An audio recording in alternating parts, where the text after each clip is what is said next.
ज्योतिष पीठ के शंकराचार्य स्वामी अविमुक्तेश्वरानंद सरस्वती के खिलाफ बच्चों के यौन शोषण के आरोप लगे हैं।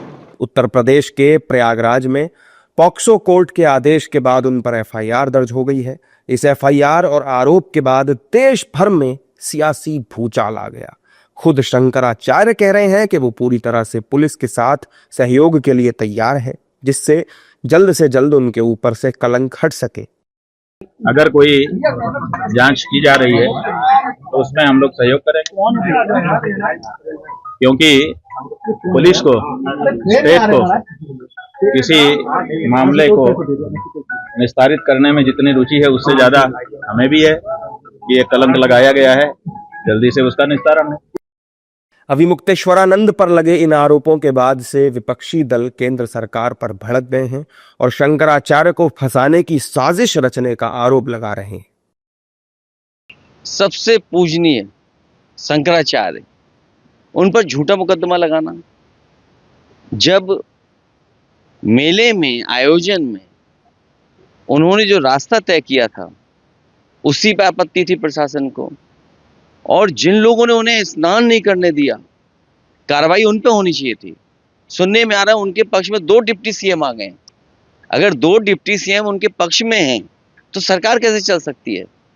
तो लगता तो ये है कि कहीं दोनों मिली जुली तो नहीं है, कि डिवाइड एंड रूल की पॉलिसी रहे, लोगों को उलझा के रखें और शंकराचार्य जी को भी फंसा के रखें।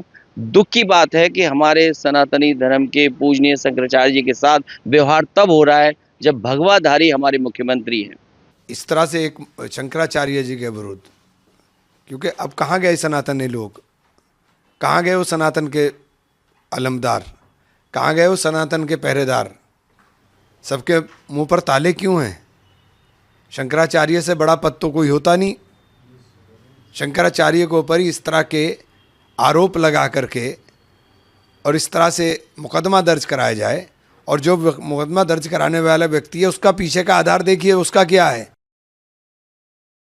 जबकि संत समाज से भी शंकराचार्य पर प्रतिक्रियाएं आ रही हैं। संत समाज कह रहा है कि ये सनातन को बदनाम करने की साजिश की जा रही है।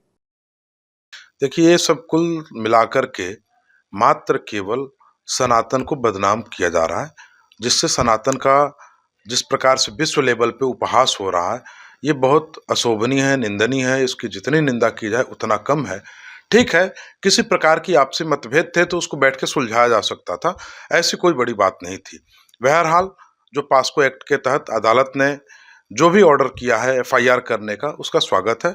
बस इसमें यह है कि निष्पक्ष तरीके से जांच हो, जिससे जो है किसी प्रकार का पक्षपात ना हो और मात्र केवल एक पक्ष की जांच ना हो, दोनों पक्षों की जांच हो।